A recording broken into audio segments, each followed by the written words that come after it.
রহমান রহিম। অবৈধ সম্পর্ক নষ্ট করার তদবির।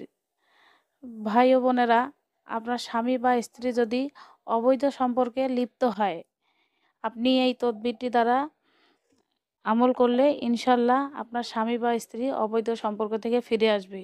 আপনার স্বামী যদি অন্য কোনো মেয়ের সাথে অবৈধ সম্পর্কে জড়িয়ে পড়ে, ইনশাল্লাহ আপনি এই তদবিরটি করেন, অবশ্যই আপনি ফলাফল পাবেন।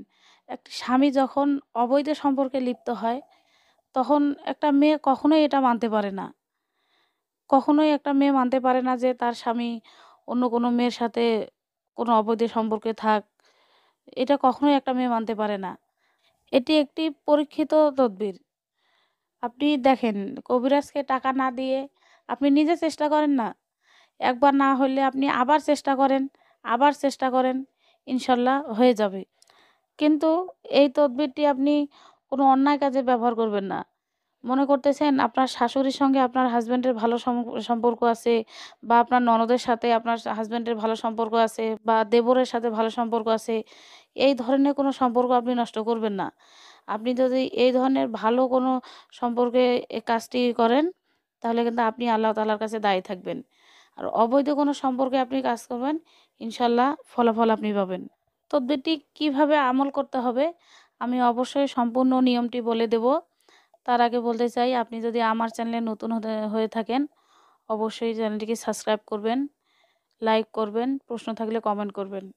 আমি উত্তর দেওয়ার চেষ্টা করব। দেখুন, আমি আবারও বলতেছি, ২ ব্যক্তির মধ্যে সম্পর্ক নষ্ট করার তদবির। কিন্তু আপনি যদি ভাই ভাইয়ের সাথে সম্পর্ক, উম মা ছেলের সাথে সম্পর্ক, এই ধরনের বৈধ কোনো সম্পর্ক যদি আপনি নষ্ট করতে চান, তাহলে কিন্তু আপনি আল্লাহ তাআলার কাছে দায়ী থাকবেন। আর আমারও কোনো অনুমতি থাকবে না। নকশাটি লেখার নিয়ম হচ্ছে, অবশ্যই আপনি পাক পবিত্র অবস্থায় নকশাটি লিখবেন। আপনি উজু করে ২ রাকাত নফল নামাজ পড়ে আল্লাহ তাআলার কাছে দোয়া করে, যার উদ্দেশ্যে আপনি লিখবেন ওই ব্যক্তির বাড়ির দিকে মুখ করে আপনি এই নকশাটি লিখবেন। নকশাটি শনিবারে লিখতে হবে। লিখে অবশ্যই নকশার নিচে ২ ব্যক্তির নাম লিখতে হবে। লেখার পরে আপনি ২ কবরের মাঝখানে পুঁতে দিবেন।